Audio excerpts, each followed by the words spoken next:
निलंबनाची कारवाई झालेली आहे। ज्या पद्धतीनं औरंगजेब यांचं उदात्तीकरण बघा, काल सुद्धा मी बोललेलो आहे आणि या विषयावरती वेगळं काही बोलण्याची गरजच नाही। कोणी जरी असला आणि त्यांनी जर का आमच्या छत्रपती शिवाजी महाराज, छत्रपती संभाजी महाराज आणि जी आमची महाराष्ट्राची दैवत आहेत त्यांच्याबद्दल अपशब्द काढले तर तो कोणी असला तरी त्याचा मुलाहिजा न ठेवता त्याला चांगली अद्दल घडेल अशी शिक्षा झालीच पाहिजे, ही सगळ्यांची मागणीच आहे।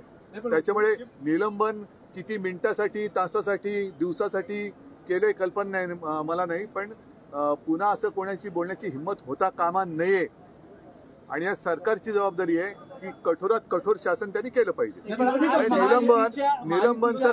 निलंबन तर कायमचं केलं पाहिजे असं मला वाटतं। आमदारांसाठी आज छावा या चित्रपटाचा विशेष खेळ आयोजित करण्यात आलेला आहे। काय छावा या चित्रपटाचा कोणी केला?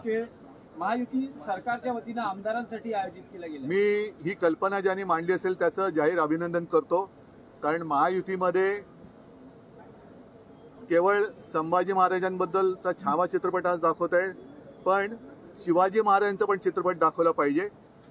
जे खास करून सुरतेला पळून गेले, त्यांना स्वराज्यासाठी सुरत लुटणारा आपला राजा कसा होता त्याचं शौर्य हेही समजलं पाहिजे।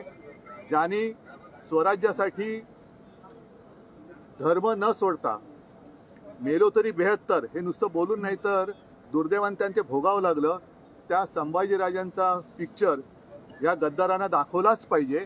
आणि जे काय सगळे पळून गेले भीतीने, ईडी, इन्कम टॅक्स, सीबीआय, तेव्हा तर ह्या आपल्या राजाने संभाजीराज म्हणून आम्ही त्यांना दैवत मानतो, तर त्यांच्यापासून काहीतरी बोध घ्यायला पाहिजे आणि विशेषतः या गद्दारांनी छावा चित्रपट पाहायलाच पाहिजे। उद्धव साहेब, विरोधी पक्षनेत्याबाबत भाजपा सकारात्मक नाही अशी बातमी नाही, पण मी बातम्यांवरती का बोलू? त्यांना काल आम्ही आमची मागणी रीतसर केलेली आहे, रीतसर त्यांच्याकडनं उत्तर आल्यानंतर बोलू।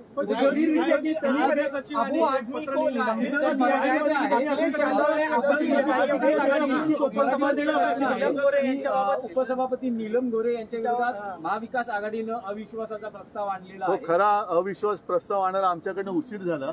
आतापर्यंत त्या नियमाचा किंवा कायद्याचा भंग केला असेल आणि अविश्वास ठराव ज्या कारणासाठी आणले ती कारणं तुमच्या समोर येतील, पण पक्षांतर हाही एक विषय आहे। तर मला असं वाटतं यापूर्वीचा ठराव आणला पाहिजे होता आणि मंजूर व्हायला पाहिजे होता। सैनिकांनी दिलेले आहे।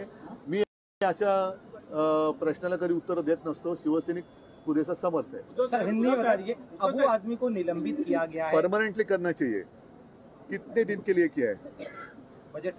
बजट सत्र का क्या मामला होता? वो 2-3 हफ्ता चलेगा, सप्ताह चलेगा, लेकिन परमानेंटली उसको निलंबन करना चाहिए। अखिलेश जी ने आपत्ति जताई, उनका नहीं, उनको जताने दो।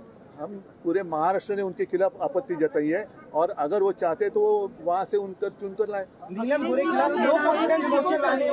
किसी को सस्पेंड करने से सच छुपता नहीं है, ऐसे अखिलेश यादव ने कहा। सच का मतलब क्या है? सच वो जानते हैं। नीलम गोरे के खिलाफ आपकी तरफ से, महाविकास आघाड़ी की तरफ से नो कॉन्फिडेंस मोशन लाया गया है। देर हो गई है, लेकिन अब इस सत्र में हमने लाया है और पूरे महाविकास आघाड़ी ने मिलकर लाया है, तो हमें अपेक्षा है कि इसी सत्र में उसके ऊपर निर्णय हो जाए। जिल्ह्यामध्ये एका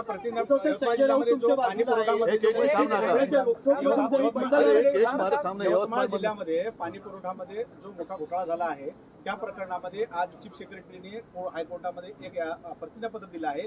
त्यामध्ये म्हटलं आहे की या जो घोटाळ्यामध्ये सगळे दोषी आहे ते मुख्यमंत्री आहे असा एक प्रतिज्ञापत्र दाखल केलं आहे आणि एकनाथ शिंदेचं म्हणजे त्यावेळेसच्या मुख्यमंत्र्यांचं त्याच्यामध्ये नाव आहे। अशा प्रकारे हे काम काय होतं? हे पाणी पुरवठा विभागाचं नळ जोडणी, जलजीवन। आता कळेल कोणाचे नळ कोणाबरोबर जोडलेत। चला।